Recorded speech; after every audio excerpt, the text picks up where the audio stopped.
बोलो जयकारा बोल मेरे श्री गुरु महाराज की जय। सभी गुरमुख प्रेमियों से सप्रेम जय सच्चिदानंद।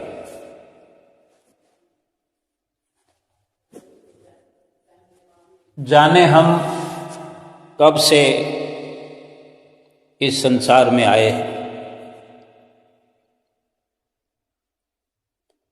वैसे तो हर किसी के पास प्रूफ है, डेट ऑफ बर्थ है, लिखित में है, ज़ुबानी है, आधार कार्ड है, पैन कार्ड है, वोटर कार्ड है, राशन कार्ड है, सब पे लिखा हुआ है, कंठस्थ है। फिर भी हम भूल गए, हम भूले हुए हैं कि हम कब आए हैं।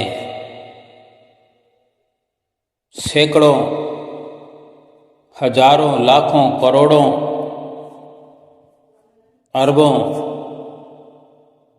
की संख्या में आज इस दुनिया में इंसान रह रहे, जी रहे, विचरण कर रहे हैं।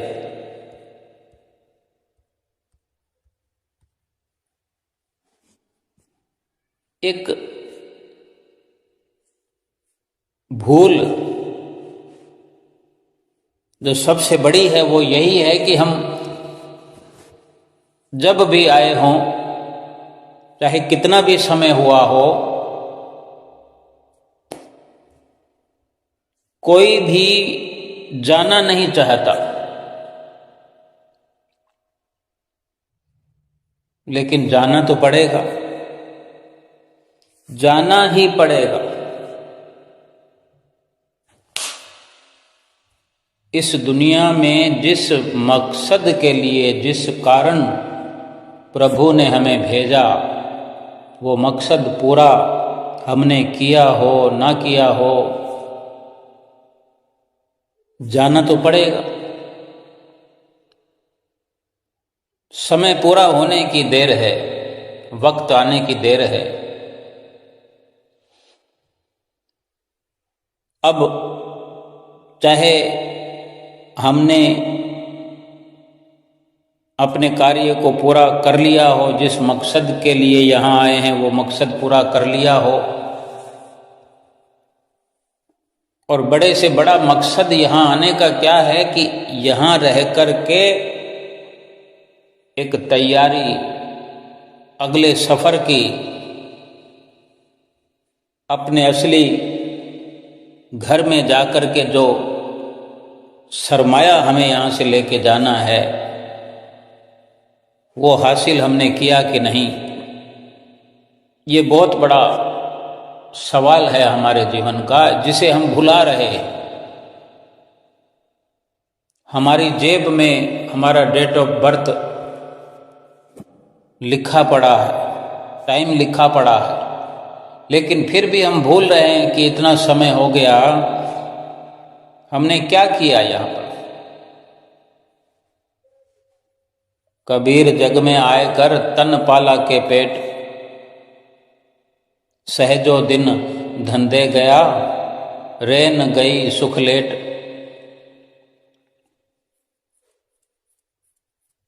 इस जग में आकर के शरीर का पालन पोषण करते रहे, पेट पालते रहे, दिन तो काम धंधों में व्यतीत हो गया और रात सो करके, लेट करके हमने गुजार दी। यही जीवन का हमारा एक सिलसिला चलता रहा। अगर मकसद की बात करें, मनुष्य जीवन में आकर के, इस संसार में आकर जिस मकसद को पूरा करना था हमें, अगर ठीक से विचार करें तो वो मालिक की भजन बंदगी करके एक प्रकार से ये परलोक की आगे सफ़र की तैयारी और वो सरमाया जो हमें यहाँ से लेकर जाना है, जो हमें अपने घर में निज धाम में काम आने वाला है। महापुरुष याद दिलाते हैं, याद दिला रहे हैं कि याद हमें आए और हम अपने असली काम में लग जाएं। अभी भी कुछ बिगड़ा नहीं है, केवल संसार की रचना में ही भूले हुए हैं।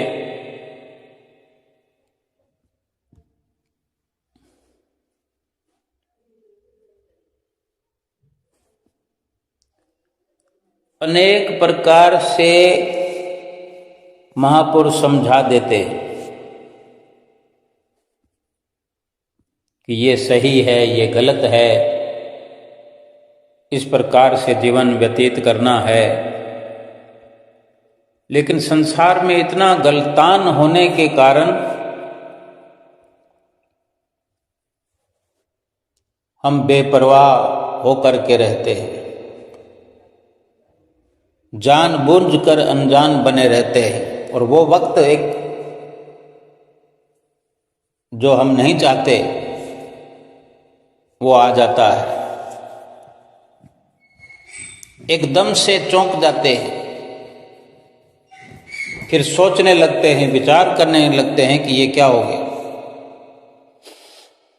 ये कैसे हुआ, अभी तक तो हम जिए ही नहीं, अभी हमने कुछ देखा भी नहीं।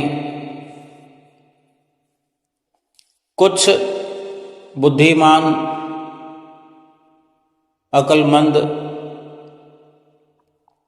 पूरा जीवन जब से होश संभलता है तब से लेकर अंतिम श्वास तक एक कार्रवाई में लगे रहते हैं कि हमारा ये जीवन सफल हो जाए, आत्मा का कल्याण हो जाए, निज धाम पहुँचने के लिए जो जरूरी सरमाया है उसको इकट्ठा करने में लगे रहते हैं। यहाँ पर अपना दिल नहीं लगाते। इस संसार को, इस दुनिया को किसी भी प्रकार से अपना घर नहीं समझते, मेहमान बन करके यहाँ रहते हैं। वो जीवन भर अपने घर, असली घर, निज घर में पहुँचने के लिए, वहाँ की सुख सुविधाओं के लिए विचार करते रहते हैं कि क्या क्या वस्तु हमें चाहिए, वो यहाँ हम तैयार कर लें। जैसे कोई बाहर दूर देश में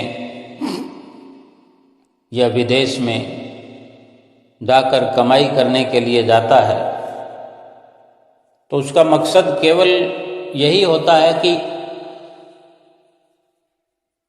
हर वक्त वो अपने देश को, अपने शहर को, अपने गांव को, अपने घर को याद रखता है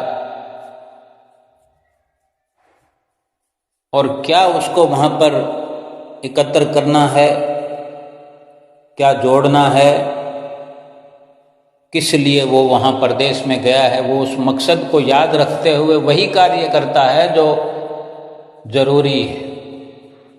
तो वो खुशी खुशी जब वापस आता है, वहाँ पर मेहमान बनकर रहता है, अपने घर की आस लगाए रहता है, अपने घर में आकर के जो सामान ज़रूरत का लाता है, वहाँ घर वाले उसको पा करके, उसको देख करके, वो सामान देख करके अपनी बड़ी प्रसन्नता जताते हैं। ऐसे ही जो बुद्धिमान इस दुनिया में आकर अपने आप को मेहमान की तरह रखते हुए मेहमान बन करके रहता है और हर दिन, हर घड़ी वही कार्य करता है कि अपने असली घर में पहुंच करके उसे प्रसन्नता मिले। और असली घर इस जीव का परमात्मा का घर है। वहाँ तो भजन बंदगी की ही ज़रूरत होती है, जो इंसान वास्तव में भूल चुका है। एक राज्य ऐसा था कि जिस राज्य का कानून बना हुआ था कि उस राज्य में 1 साल के बाद राजा बदल दिया जाता था। वहाँ की जनता 1 साल के बाद राजा बदल देती थी। उस राज्य का कानून था और जनता भी उसको मानती थी, कानून को।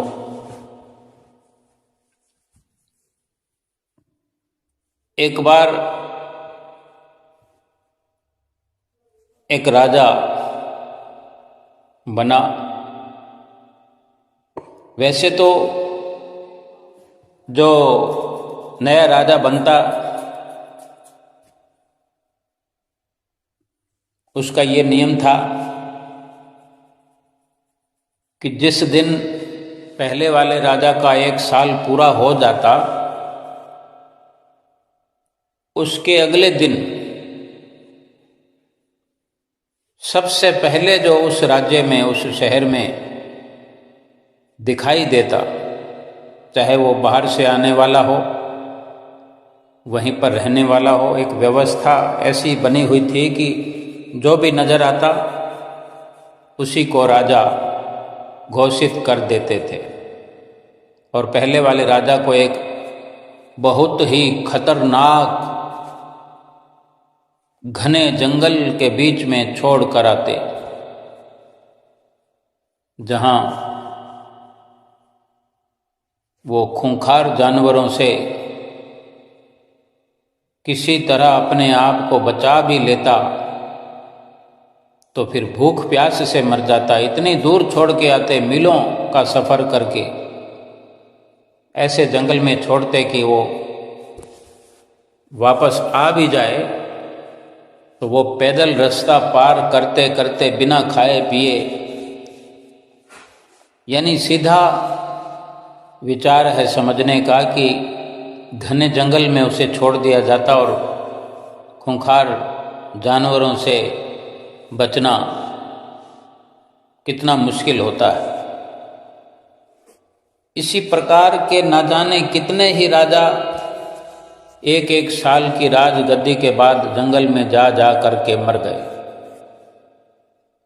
एक बार एक नौजवान किसी दूसरे राज्य से उस राज्य में आया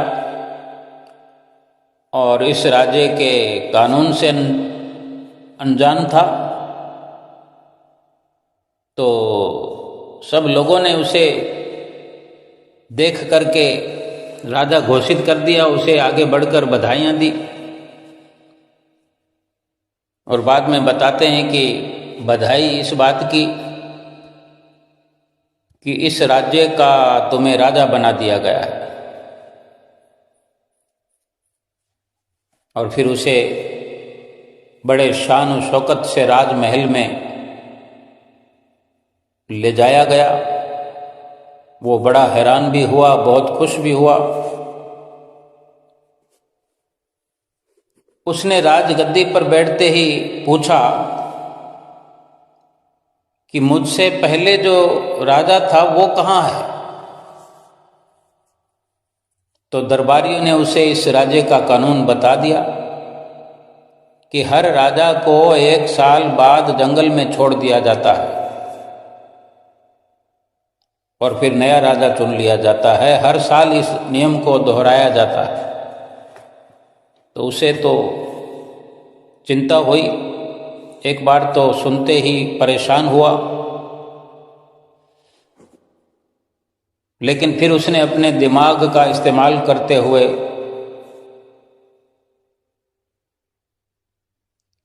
वो कहने लगा कि चलो, क्योंकि वो राजा है,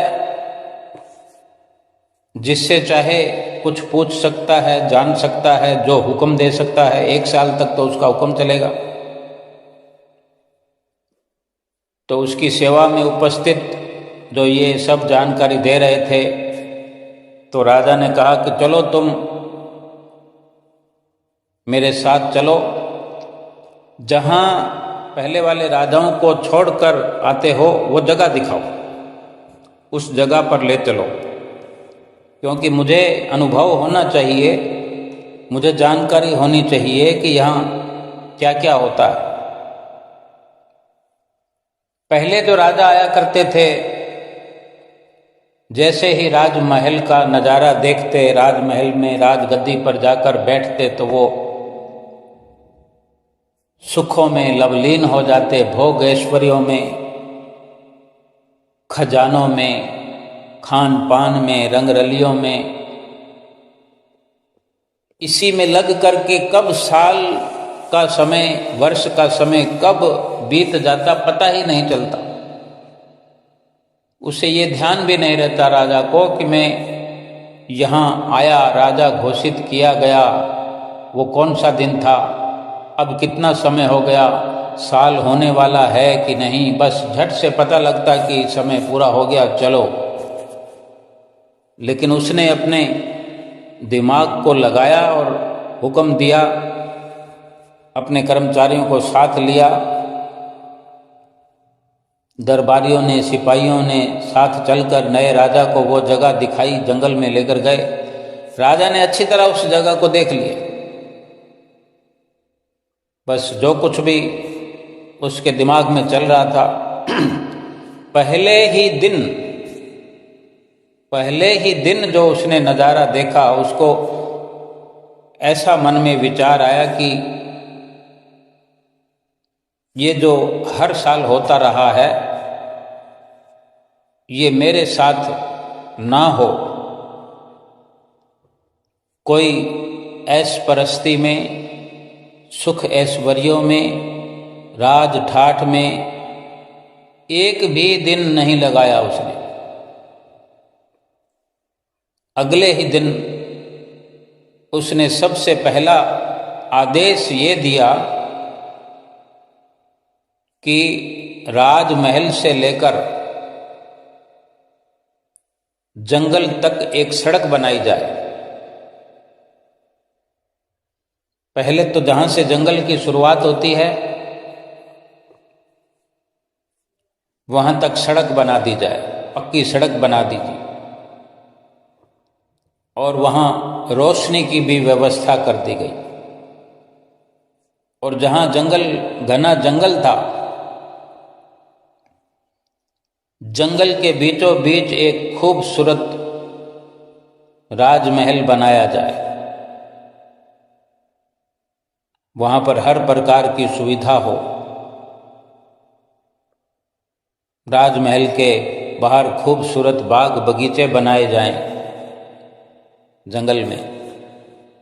तो अब राजा के आदेश का पालन तो करना ही था। अब जंगल तक सड़क बना दी गई, और राजमहल अगर जंगल में बनेगा तो उसके आस पास फिर कोई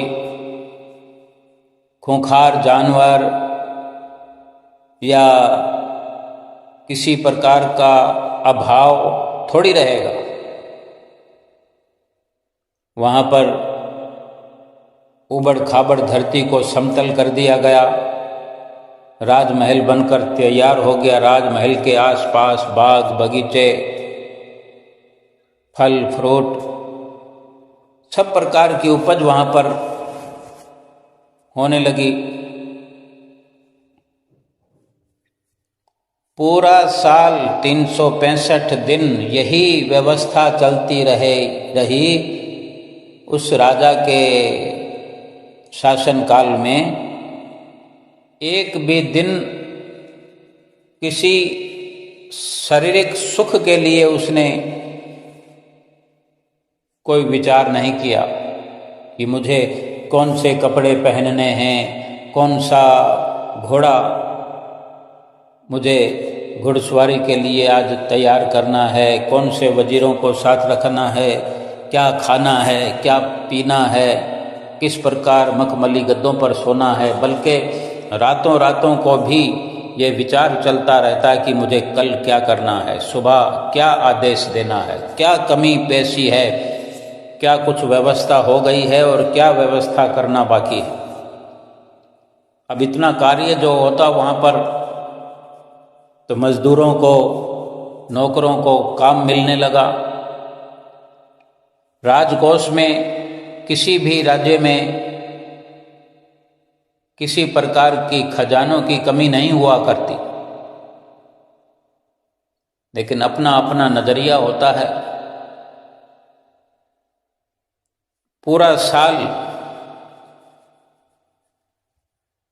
वो राज्य के राज दरबारियों के साथ, कर्मचारियों के साथ मिलकर, उसने तो केवल हुक्म देना था, आदेश देना था, काम तो अपने आप होता था।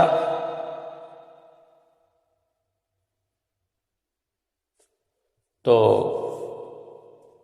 उस जगह को जो राजा ने अपने 1 साल के जीवन में तैयार किया, बनाया, देखकर ऐसा लगता था कि असल में तो वही राजा का महल है। जिस महल में बैठ कर के राजा राज किया करता था, उससे कई गुना अधिक सुविधाएं वहां उस जंगल में कर दी। जंगल पूरा समाप्त हो गया और 1 साल इस प्रकार पूरा हो गया। और खुद राजा ने दरबारियों को आदेश किया कि 1 साल पूरा हो गया है, अब आप अपने कानून का पालन करो, मुझे वहां छोड़ करके आओ जहां मुझसे पहले राजाओं को छोड़कर आया करते थे। तब उन्हीं दरबारियों ने, उन्हीं कर्मचारियों ने, जिन्होंने उसे राजा नियुक्त किया था, उन्हीं ने राजा से कहा कि महाराज, आज से ये कानून जो है खत्म हो गया है, क्योंकि आज हमें एक अक्लमंद राजा मिल गया है। वहां तो हम उन बेवकूफ राजाओं को छोड़कर आते थे जो 1 साल की राजशाही ठाठ बाट में, मजे की जिंदगी गुजारने में, सुख ऐश्वर्यों में बाकी पूरी जिंदगी को भूल जाते। यानी 1 साल का आनंद, 1 साल की खुशी के लिए इतना गलतान हो जाते कि वो बाकी के जीवन को भूल जाते कि कितनी मुसीबत में पड़ जाएगी वो जिंदगी अगर ये 1 साल गफलत में व्यतीत कर दिया तो। कोई विचार ही नहीं करता, बस 1 साल खाने में, पीने में, सोने में, ऐश परस्ती में गुजार देते। कर्मचारियों ने कहा, दरबारियों ने, वजीरों ने कहा कि लेकिन आपने अपने अकल, बुद्धि और दिमाग का इस्तेमाल किया और अपने आगे का बंदोबस्त कर लिया और इस जंगल में मंगल बना दिया। राज्य को कहां से कहां, मीलों दूर तक इस राज्य को 4 चांद लगा दिए। हमें ऐसे ही होशियार अक्लमंद राजा की जरूरत थी और अब आपको छोड़कर आए तो भी कहाँ छोड़कर आए? जहाँ छोड़कर आना चाहिए वहाँ तो ऐसा ही महल वहाँ भी बना हुआ है, जहाँ पर चारों तरफ नज़र डालते हैं रोशनी ही रोशनी है, सुख ही सुख है, हरियाली ही हरियाली है। इसलिए आपको कहीं जाने की जरूरत नहीं। वो राजमहल भी ऐसा ही है और ये राजमहल भी वैसा ही है। उस दिन के बाद ये कानून समाप्त हो गया और अब ये हम इस दृष्टांत के माध्यम से विचार करें कि हम भी भूले हुए हैं कि अचानक से फिर याद आएगा कि ओहो, हमारा जीवन 1 साल को मान लें, ये पूरा जीवन 1 साल का मान लें, चाहे हम 100 साल लेकर आए हैं, लेकिन इसके बाद में तो जीवन बाकी रहेगा, समाप्त थोड़ी हो जाएगा। ये शरीर खत्म हो जाएगा ना, ये आत्मा तो जन्म धारण करती रहती है। उसके लिए हमने क्या किया? हमारी आत्मा को 84 लाख योनियों में छोड़ दिया जाए तो ये क्या जंगल से कम है?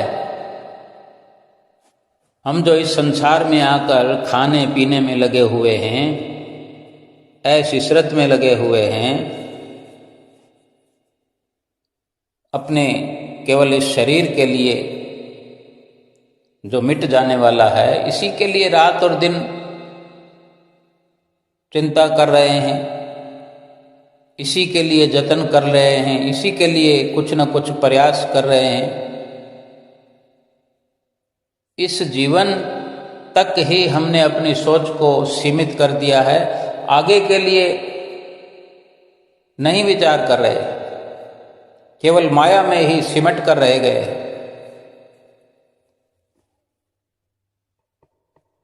माया के हो पुजारी, आगे का कुछ फिक्र है, इस घर से और आगे एक दूसरा भी घर है। कि माया के पुजारी बनकर के नहीं जीवन व्यतीत करना, इस बेगाने देश को, बेगाने घर को अपना घर समझ के नहीं रहना। जहां इस शरीर को छोड़ करके जाना है, उस जगह का नक्शा यहाँ बैठ करके बनाना है कि हमारे लिए, हमारी आत्मा के लिए अपने उस घर को, अपना घर निश्चित तौर पर बनाना है, समझना है। उसी को संवारने में, उसी को बनाने में हमारा ये जीवन, ये पूरा समय व्यतीत हो जाए।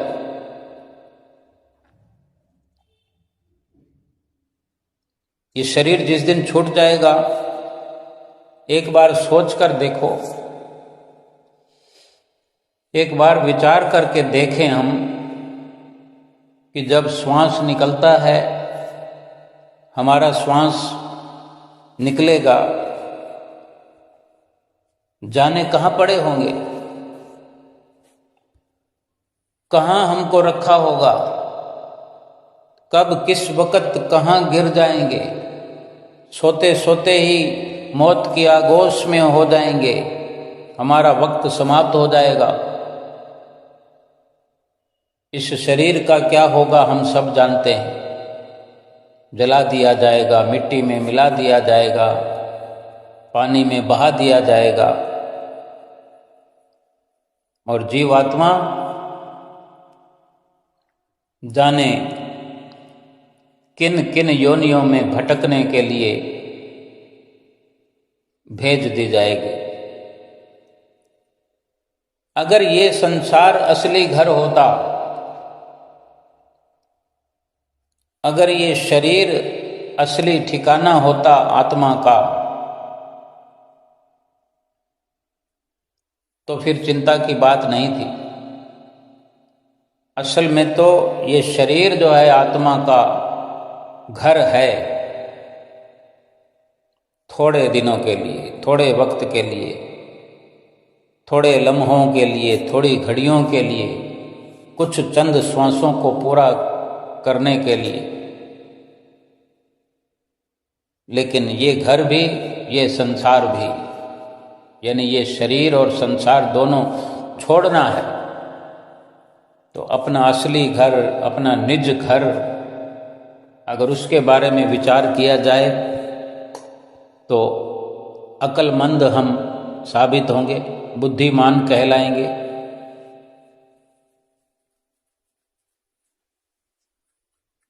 अगर इस जीवन को बुद्धिमान बन करके व्यतीत करेंगे कि ये शरीर छूटने वाला है, कभी भी शरीर छूट सकता है, और अपने अगले घर की तैयारी करें, अपने अगले घर में जाने के लिए तैयार रहें, पूरा जीवन लगाकर भी अपने शरीर के लिए केवल इतना ही बंदोबस्त हो कि केवल पुरुषार्थ मात्र, क्योंकि एक रचना तो रची जा चुकी है। हमने कितना खाना है, दोनों समय खाना खाना है या नहीं, कितने जोड़े कपड़े हमने बदल बदल के पहनने हैं या नहीं, रचना रची गई है, प्रारब्ध रचा गया है, वही हमारे लिए व्यवस्था है। उसके लिए अधिक विचारने की जरूरत नहीं है। बस जो व्यवस्था कुदरत ने कर दी है, जो प्रारब्ध हमारे कर्मों के अनुसार बना हुआ है, वो पुरुषार्थ समझकर एक निमित्त मात्र बन करके उसका उपयोग करना है। अधिक जोश दिखाने की जरूरत नहीं कि ज़्यादा से ज़्यादा मेहनत इसलिए करें कि अच्छे से अच्छा मटर पनीर खाने को मिले, पुलाव खाने को मिले, एक से बढ़कर एक फ्रूट खाने को मिले, मखमली गद्दे, बड़ी बड़ी गाड़ियाँ, बड़े बड़े बंगले रहने के लिए मिले। ये यत्न करने की ज़रूरत नहीं है। एक पुरुषार्थ मात्र सफ़र करने के लिए जो भी हमारे सामने व्यवस्था हमें नज़र आएगी, वो हमारा प्रारब्ध होगा। उसी में खुश होकर के, प्रसन्न होकर के हम अपने जीवन का ये सिलसिला आगे बढ़ाए। जो भी खान पान की व्यवस्था हो, जो कुछ पहनने को मिल जाए, जो खाने को मिल जाए, कम से कम कुदरत ने हर किसी के लिए आटा गेहूं चावल की व्यवस्था की है।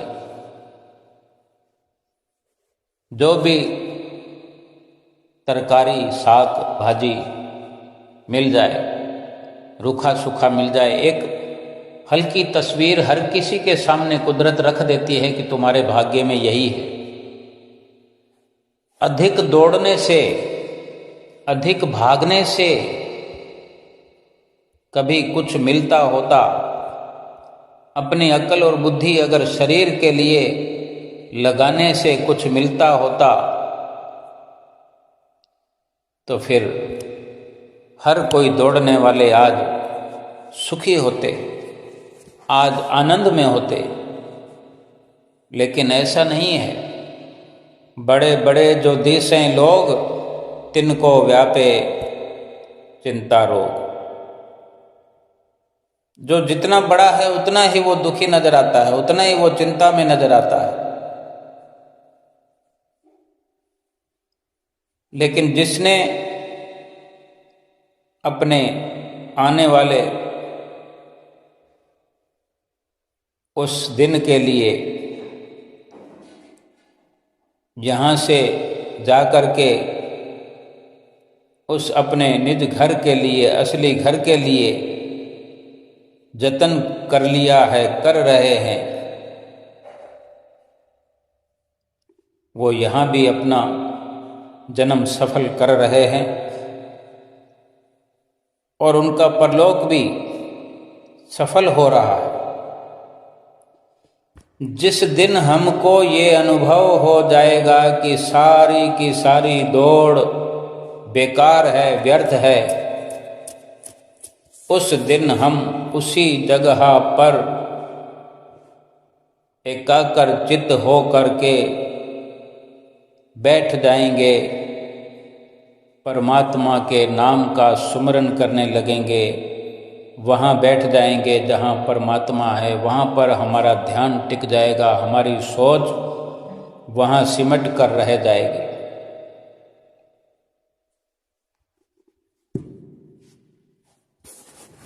अगर ये आत्मा इस शरीर को छोड़ करके 84 लाख योनियों में चली गई,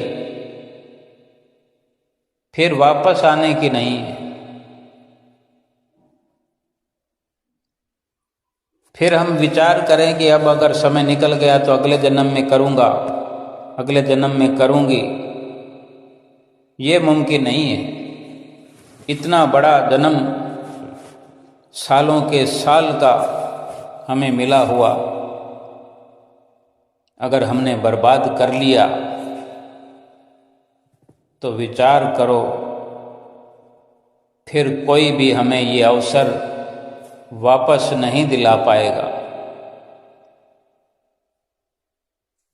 यही वक्त है, यही वेला है। अक्लमंद बनकर के, बुद्धिमान बनकर के परलोक की तैयारी करें। परलोक का सफ़र हमको करना है। यहाँ इस जीवन में जैसे भी गुजारा हो जाए, ये विचार करने की बात नहीं कि हम गरीबी में वक्त गुजार रहे हैं कि अमीरी में वक्त गुजार रहे हैं, क्या खा रहे हैं, क्या पहन रहे हैं, किस प्रकार रह रहे हैं, क्योंकि ये थोड़ा सा वक्त है। एक जन्म मनुष्य का और बाकी 84 लाख योनियां इस मनुष्य जन्म से नीचे स्तर की जीव जंतुओं की योनियां। फैसला हमारे हाथ में है कि हम क्या ठीक समझते हैं। इस मनुष्य योनि को श्रेष्ठ समझते हैं या 84 लाख योनियों को। ये हम स्वयं विचार कर सकते हैं कि हमें क्या ठीक लगता है। अगर पहले दिन से हम चिंता करें, विचार करें, प्रयास करें, तो इस जीवन में सतगुरु की चरण शरण प्रभु की कृपा से प्राप्त हो जाती है। जो इस प्रकार से देखना चाहता है, समझना चाहता है अपने मकसद को कि यहाँ मैं किस लिए आया, वो कौन सा मकसद था जो तुझे सुल्तान ने भिजवाया। जो इस प्रकार से विचार करता है, प्रभु ने उसके लिए ये व्यवस्था की है कि हर उस गुरुमुख को, प्रेमी को सतगुरु की शरण में भिजवा दिया है, सतगुरु से मिलवा दिया है। अब ये तो हम स्वयं विचार कर सकते हैं। हमें तो ये अवसर मिला है, हम अपने इस सौभाग्य पर विचार करें कि ये सौभाग्य हमें क्यों मिला है, ये अवसर क्यों नसीब हुआ है हमें सतगुरु की शरण का मिल जाना।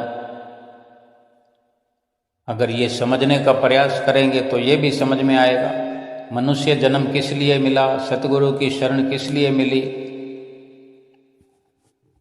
जहाँ भी कोई व्यक्ति जाता है, कोई मकसद लिए हुए जाता है। हम किसी दुकान पर जाते हैं, क्या लेने जाते हैं, तो हम पहले जब निकलते हैं घर से तो हमारा कुछ न कुछ मकसद होता है। किराना की दुकान पर हम जाते हैं, आटा लेने जाते हैं, चीनी लेने जाते हैं, मिर्च मसाला लेने जाते हैं, दलिया लेने जाते हैं। हमें पता है कि वहाँ क्या क्या लेने के लिए गए। अगर कुछ भूल हो जाए, कुछ लाना भूल जाए तो फिर से जाना पड़ेगा। अगर अच्छे से लिस्ट बना करके जाते हैं तो सब कुछ लेकर के आते हैं। फिर भी अगर भूल हो जाए तो इसका सुधार किया जा सकता है, दोबारा जाकर ला सकते हैं, दूसरे दिन ला सकते हैं। लेकिन ये जन्म अगर किसी काम को करने में इस जन्म में भूल हो गई तो इस जन्म में फिर नहीं आना होगा, ये अवसर दोबारा नहीं मिलेगा। कोई स्कूल में पढ़ने वाला अगर फेल हो जाए तो दूसरे साल पास हुआ जा सकता है, एक नौकरी छूट जाए तो दूसरी प्राप्त की जा सकती है। एक घर किराए पर लिया हुआ अगर खाली करना पड़ जाए तो दूसरा घर किराए पे मिल जाता है। लेकिन ये शरीर मनुष्य का जो आत्मा का घर है, इसको खाली कर दिया तो फिर 84 लाख योनियों वाले घर कैसे कैसे वो घर हैं, कैसी कैसी लोकेशन है वो। अगर कोई अजगर की योनि मिल जाए तो कहाँ रहता है अजगर, हाथी की योनि मिल जाए तो हाथी कहाँ रहता है, चूहे की योनि मिल जाए, चूहे का जीवन क्या है, और अनेक कीट पतंगे ऐसे हैं, मच्छर हैं, मक्खियाँ हैं, कहाँ रहते हैं वो। रहने को तो मच्छर मक्खियाँ भी हमारे साथ रहती हैं, चूहे भी रहते हैं, लेकिन उनका क्या हश्र करते हैं हम। क्या हम इसमें खुशी देख सकते हैं कि हमें मच्छर मक्खी बना दिया जाए, हाथी बना दिया जाए, अजगर बना दिया जाए, चूहा बना दिया जाए, बिल्ली बना दिया जाए? बनना तो पड़ेगा। अगर अपने लिए निश्चित तौर पर अपनी आत्मा के लिए व्यवस्था नहीं करेंगे तो फिर ये सब तो बनना ही पड़ेगा। आज जो बने हुए हैं, जो चूहा, बिल्ली, कुत्ता, गाय, बैल, तितली, मच्छर मकोड़े बने हुए हैं, क्या कोई विरोध कर रहा है? कोई विरोध नहीं कर रहा। विरोध करे तो कहाँ करे?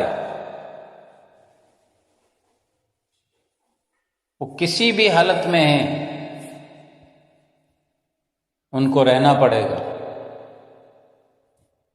जीवन व्यतीत किए चले जा रहे हैं, लेकिन उन्हीं को देख करके हम ये समझ सकते हैं कि क्या हम भी वही बनना चाहते हैं। उनके अंतर मन में क्या विचार चलता होगा, उनके अंदर रह करके आत्मा किस तरह झुलसती होगी, किस तरह दुखी होती होगी, परेशान होती होगी, ये अनुभव क्या हम नहीं कर सकते? हम जान सकते हैं। एक इंसान ही है जो 84 लाख योनियों में सर्वश्रेष्ठ मनुष्य योनि में है, जिसमें अकल है, दिमाग है, बुद्धि है। सर्वश्रेष्ठ ये जीवन है मनुष्य योनि का।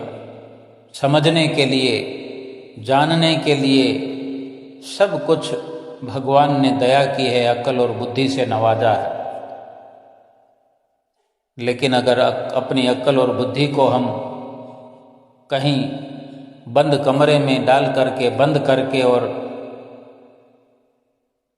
जानवरों की तरह जीवन व्यतीत करें, ये जीवन भी जानवरों की तरह व्यतीत किया हुआ समझा जाएगा। अगर इसमें जानवरों की तरह या जानवर बनने के लिए हमसे कर्म होंगे, पशु तुल्य कर्म करेंगे, तो फिर कौन इंसान कहेगा? पंजाबी में वर्णन आता है कि पशुआं वाले कर्म करे ते मानुष नाम रखाया, कि अपना नाम तो मनुष्य रखाया है और काम पशुओं वाले करता है। पशुओं में जाने के लिए नाम लिखा दिया है, पशुओं की योनि में जाने वाला काम किया जा रहा है, तो पर पशुओं की योनि में भेजा जाएगा हमें। केवल एक ही तरीका है, अगर सतगुरु की शरण हमें मिली हुई है तो हम सुनते भी हैं, समझते भी हैं और चाहते भी हैं कि हम 84 लाख योनियों में न जाएं। चाहने या ना चाहने से बढ़कर कर्म करने में, निष्काम कर्म करने में अपना विश्वास बना करके रखें कि सतगुरु से हमें क्या शिक्षा मिलती है। पिछला किया हुआ हम यहाँ काट रहे हैं, यहाँ किया हुआ आगे हमें मिलेगा, हम प्राप्त करेंगे, तो क्यों ना अपने लिए, जीवात्मा के लिए प्रभु परमात्मा का धाम चुन ले। प्रभु के धाम में जा कर के हम विश्राम कर लें हमेशा हमेशा के लिए। इस मनुष्य जीवन को भी 84 लाख योनियाँ तो दूर की बातें, इस मनुष्य जन्म से भी विश्राम पा लें, संसार में आना ही ना हो, जन्म लेना ही ना हो, इसी को तो जन्म मरण से मुक्ति कहते हैं, कि फिर जन्म लेना ना पड़े।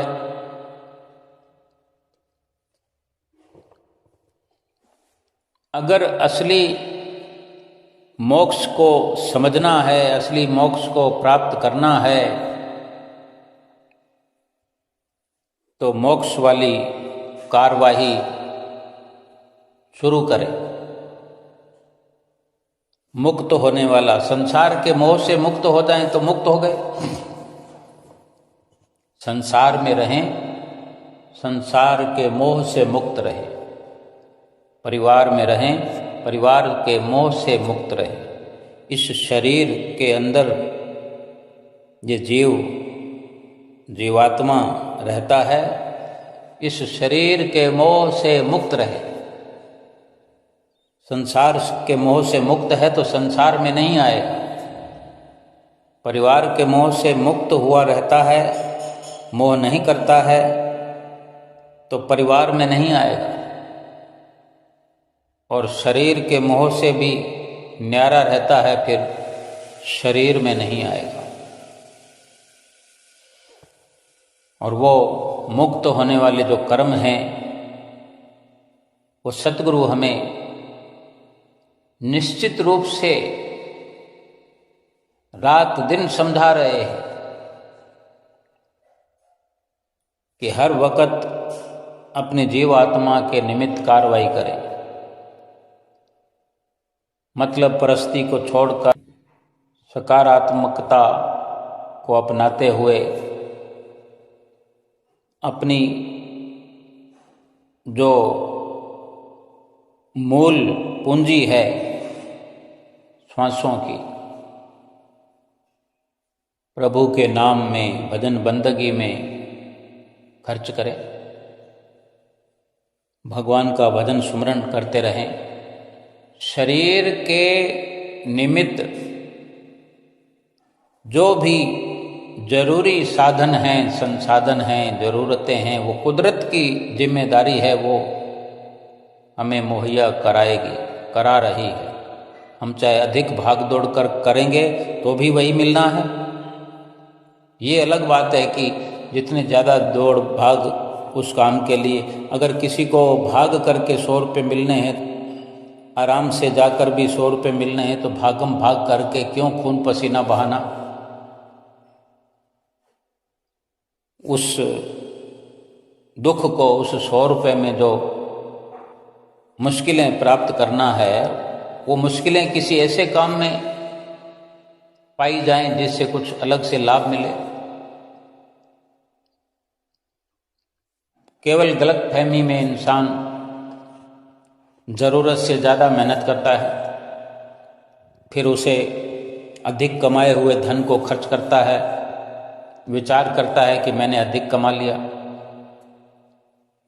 2 भाई, 2 मित्र, 2 पड़ोसी एक साथ काम करने वाले दोनों एक जैसी स्थिति में नहीं रहते। एक जितना समय काम करने वाले एक जैसी स्थिति में नहीं रहते। ये प्रारब्ध है। एक माँ बाप की संतान एक जैसा कार्य करने पर भी एक जैसी व्यवस्था उनके लिए नहीं होती। कुदरत का हर किसी के साथ अटैचमेंट है। कुदरत की निगरानी में हमारा जीवन है कि जो हम पिछले जन्मों में कर्म करके आए हैं, उसी के अनुसार हमारा यहाँ जीवन बसर, उसका हिसाब किताब बना हुआ है। यहाँ आने का मकसद रुपया पैसा कमाना नहीं है। ये कोई अक्लमंद नहीं है कि वो अगर धन पदार्थ जो मिला में किस्मत से मिला हुआ है, हम सोचें कि हमने कमाया है। अवश्य कमाया है, लेकिन पिछले जन्मों में जो करके आए हैं वही कमाई है। यहाँ जो कमाया जाएगा, यहाँ जो प्रयास किया जाएगा, उसका फल आगे हमें भुगतना है। अच्छा किया, बुरा किया, संत महापुरुष जो हमें शिक्षा प्रदान करते हैं कि जीवात्मा के लिए भजन भक्ति, जीवात्मा को प्रभु से मिलाने के लिए, प्रभु के घर जाने के लिए ये मनुष्य जीवन अंतिम अवसर है, पहला और आखिरी अवसर है। ये चूक ना जाए और ये जन्म सफल हो जाए। सफल तभी होगा सतगुरु के बताए हुए वचनों पर हम अमल करेंगे। श्री आरती, पूजा, सेवा, सत्संग, सुमरन, दर्शन, ध्यान श्रद्धा सहित जो नित्य करे निश्चय हो कल्याण। बोलो जयकारा बोल मेरे श्री गुरु महाराज की जय।